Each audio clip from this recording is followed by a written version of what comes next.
ज्ञान और भक्ति, ये दो मार्ग है भगवान को प्राप्त करने के। यानी कोई भी प्राप्त कर सकता है, गृहस्थ में रहने वाला हो या वैरागी हो, वो अगर ज्ञान का रास्ता चुने तो भी भगवान को प्राप्त कर सकते हैं, भक्ति चुने। लेकिन आपकी नजर में सबसे आसान तरीका कौन सा है? भक्ति। ये हमें लगता है, पर वो आसान इतना है नहीं। भक्ति का अर्थ सिर्फ ये नहीं होता कि हम भजन कीर्तन में जा रहे हैं या कथाएं सुन रहे हैं। भक्ति यानी समर्पण, जो पूरी तरीके से भगवान पर समर्पित होता है। उसे दुनिया में रहने के बावजूद दुनिया की चिंता नहीं होती। दुख सुख कोई भी परिस्थिति आओ, वो एक सामान्य रहता है, क्योंकि वो भगवान पर निर्भर है। उसे पता है कि हर परिस्थिति उसके हिसाब से चल रही है, मुझे सिर्फ अपने कर्म करने हैं। उसको कहते सच्ची भक्ति।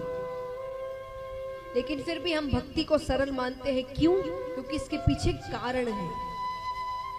भक्ति ने एक वचन मांगा। कैसा वचन? भक्ति कहती है कि अगर मेरे माध्यम से, यानी भक्ति के माध्यम से आपको कोई भी पुकारेगा, वो चाहे धनपति हो या बहुत गरीब हो, ऊंचे कुल का हो कि नीच से नीच कुल का हो, बहुत पुण्य करने वाला हो कि महापापी हो, अगर उसने भक्ति के माध्यम से आपको पुकारा है तो आप उसके घर जरूर जाएंगे।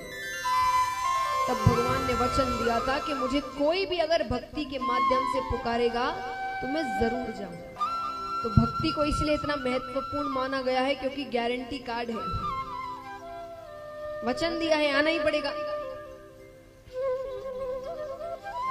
तो भक्ति में ऐसा है कि भगवान आएंगे ही आएंगे, पक्की बात है ये।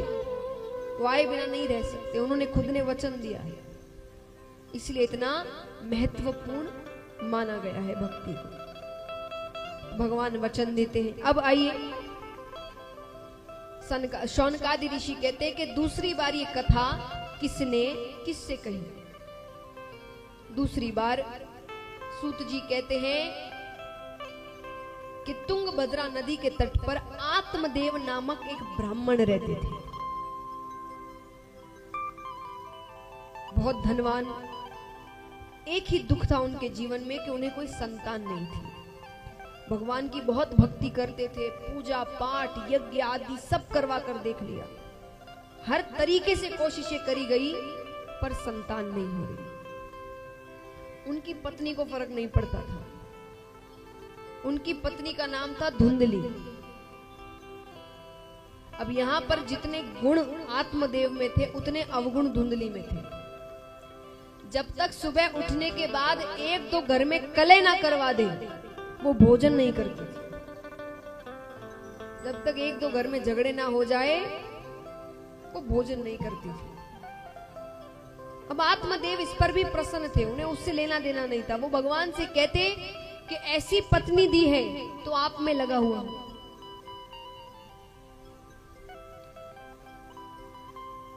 तो वो बड़े प्रसन्न थे। अच्छी दी होती तो उसी के पीछे लगा रहता।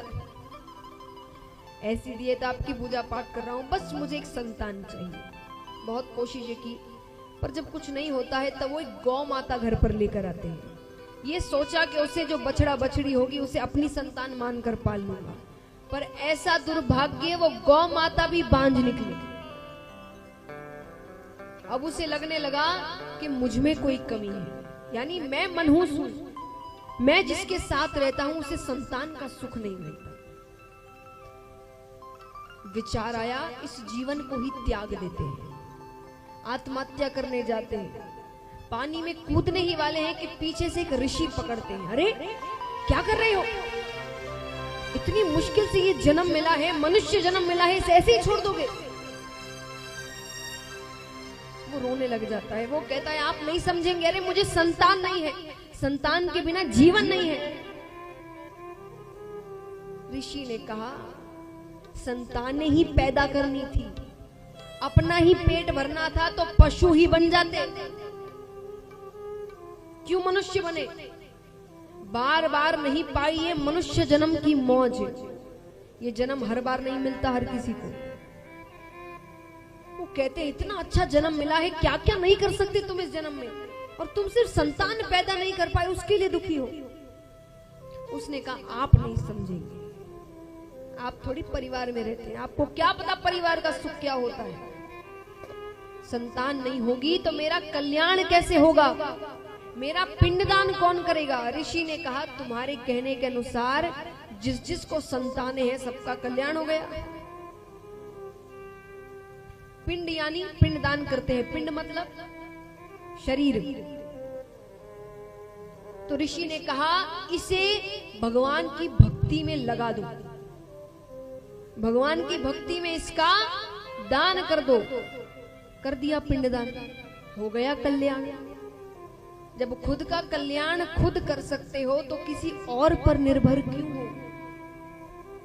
पर ये बातें व्यर्थ ही गई, बहुत रोने लग जाते हैं। ऋषि को दया आ गई तो उन्होंने एक फल दिया। उन्होंने कहा ये जाकर अपनी पत्नी को खिला देना, तुम्हें संतान हो जाएगी। और एक बात याद रखना, ये ऐसा वैसा फल नहीं है, मैंने अपने आज तक के तप का, ज्ञान का तेज इसमें डाला है। तुम्हें बहुत तेजस्वी पुत्र हो। जाते हैं पत्नी को फल देते हैं कि इसे खा लेना, इसे संतान हो जाएगा। पत्नी ने सोचा कहां से लेकर आए हैं, खाने से क्या हो जाए। अब वो सोचे क्या पता संतान हो भी जाए, यानी मैं गर्भवती हो जाऊं फल को खाने से, तो 9 महीने तक आना जाना बंद, क्योंकि वो तो घर घर जाकर कले करवाती है। अब कले हो तो यहाँ लड़ाई झगड़े काफी ज्यादा हो जाते। पति मना कर देंगे कि भाई चोट लग सकती है, धक्का लग सकता है, इतनी मुश्किल से संतान हो रहा है। तो 9 महीने तक आना जाना बंद, वो भी सह लिया। तो 9 महीने बाद जो असहनीय पीड़ा होती है उसे कौन सहे, वो मुझसे नहीं होगा। चलो वो भी सह लिया। तो बच्चा होने के बाद 3-4 साल तक तो उसी के पीछे लगे रहे। उसने कहा मुझसे ये सब नहीं होने वाला। इतने में ही उसकी बहन आती है, बहन से उसने सारी बातें करी।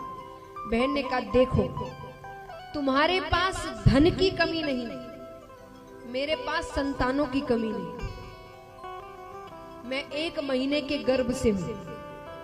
तुम अपने पति से कहो कि तुमने फल खा लिया, तुम गर्भवती हो गई, लेकिन संतान तुम अपनी बहन के घर पैदा करो, तो मैं अपनी संतान तुम्हें दे दूंगी, तुम मुझे बदले में धन दे देना।